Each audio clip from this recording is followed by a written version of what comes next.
La pantalla de grupos de usuarios me permite ver los grupos que tengo creados actualmente en mi sitio web. Los grupos en Joomla sirven para organizar a los usuarios, es decir, puedo definir usuarios que correspondan al grupo de registrados, o al grupo de gestores, o al grupo de superadministradores. Esta estructura de grupos viene por defecto de versiones anteriores de Joomla. Sin embargo, a partir de la versión 1.6 es posible cambiar toda esta estructura y redefinirla de acuerdo a nuestras necesidades. Sin embargo, esta estructura, así como está, es bastante útil y solamente podríamos hacer algunos cambios menores.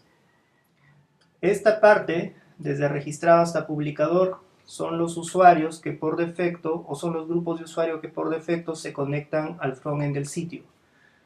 Esta otra parte, de gestor y administrador, son grupos que se conectan al backend del sitio.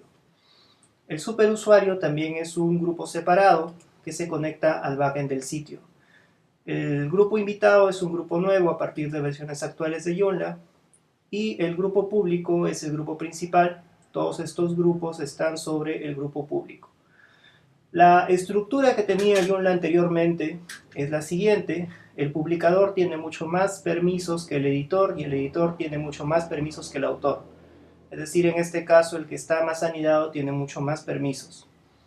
Y a la vez el autor tiene más permisos que un usuario registrado. Luego tengo en la parte del backend que el administrador tiene más permisos que el usuario gestor. El público tendría menos permisos y muy aparte de este árbol de permisos, el superusuario es el que controla todo el sitio web y tiene todos los permisos posibles. Como les decía, esto es una estructura de versiones anteriores, por compatibilidad se ha mantenido así, sin embargo es posible cambiar. Sin embargo, ¿en qué parte me es útil tenerlo anidados los grupos? Esto se refleja en la asignación de permisos. Por ejemplo, sabemos que un grupo puede servirme para otorgar accesos o para otorgar permisos. Esto se explica claramente en el tutorial del blog de Web Empresa, en donde a pesar de que el tutorial es para Joomla 1.6, la estructura básica de la ACL o de los control de permisos se ha mantenido igual en versiones actuales de Joomla. Por ejemplo, tenemos que para definir un determinado privilegio tenemos los accesos y tenemos las acciones o permisos. Los accesos tienen que ver con la parte visible de nuestro sitio web y las acciones tienen que ver con los permisos. Vamos a ver esto. Por ejemplo, estos grupos se reflejan en los accesos. Si vemos los niveles de acceso, vemos estos.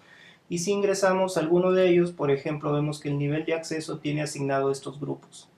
Sin embargo, también los grupos nos sirven para lo siguiente. Si vemos en Sistema, Configuración Global, vamos a ver que los grupos son utilizados para definir permisos, tal como vemos aquí. Y lo interesante de esto es que cuando se anidan, los permisos se heredan. Por ejemplo, en este caso, el usuario administrador está heredando el permiso de acceso fuera de línea que ya tiene asignado el usuario gestor, puesto que este está permitido. Entonces, de esta manera tenemos un control bastante detallado de los privilegios en nuestro sitio web y estos ayudados por los grupos de usuarios. Bien, a través de esta pantalla también puedo ver en la parte derecha los usuarios que se encuentran o la cantidad de usuarios que se encuentran asignados a determinado grupo. Vemos por ejemplo que tenemos 3 gestores. Ya habíamos dicho que los gestores se pueden conectar al backend de nuestro sitio web. Vemos que tenemos 4 usuarios registrados y un usuario administrador.